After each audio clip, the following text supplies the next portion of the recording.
Hi, Hi, how are you? I'm good. How are you? I love your bookshelves. Oh my gosh, I'm so jealous. Look You at know, that. it proved a good background for this. I haven't done these before now, and I just got lucky that I had a good background. What are all the light blue ones on the very top? Those are mine. That was my first book, The Bookshop of Yesterdays. Um, Oh, I I kind of hoarded them for a little while after I got them, and now I have like 20 copies, and I don't know what to do with them.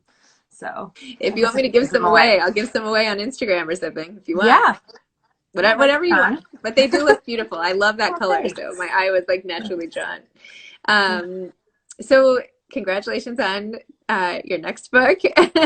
I hope Thanks. that there won't have to be like a whole shelf though of those because I'm sure they will like fly off the shelves in bookstores everywhere. But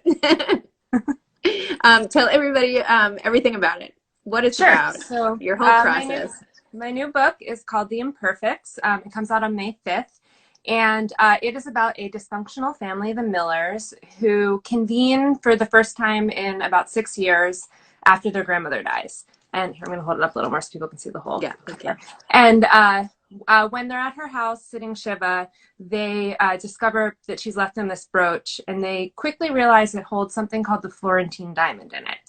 Now, the Florentine diamond is a real diamond. It's 137 carats, and it was the premier. Yeah, it's massive. It's like the size of a robin's egg. And it was the premier jewel of the Austrian Empire. So in 1918, when the empire collapsed, the jewel disappeared, and it hasn't been seen since. But in my book, it turns up in this family's grandmother's jewelry box in Philadelphia.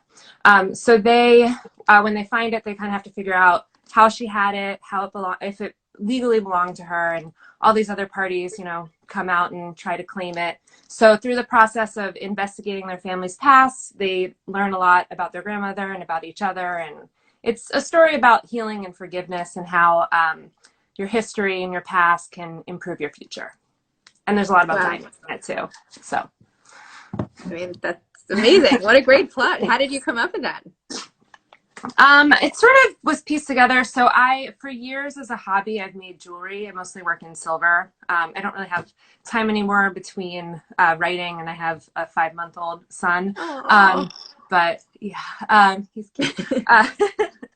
But so I've always been, in order to work with metal, I mostly used semi-precious stones, but I had to learn a lot about stones. So that kind of got me fascinated in diamonds, and I love the way that they're, obviously part of jewelry and expression of fashion and stuff like that. But they're also history, and I love the way objects carry a history with them.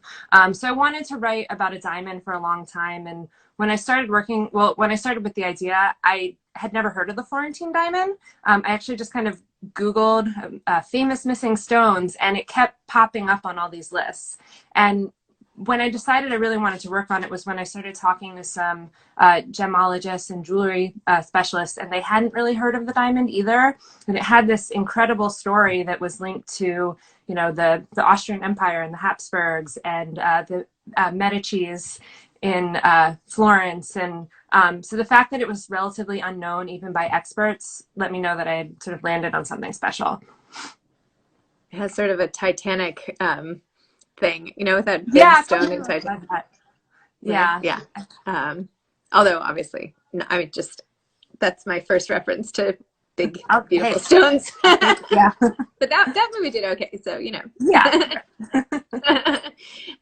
Wow, that's so much. So did any of this come from like your own loss? Did you lose your grandmother, or did anything with the Shivas or anything, or not to totally pry, I barely know you, but just Oh, wondering if no, that not came at where all. that came from.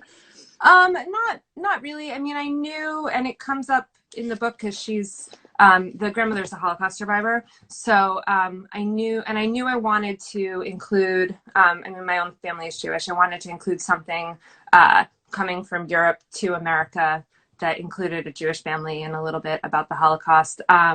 But yeah, we actually.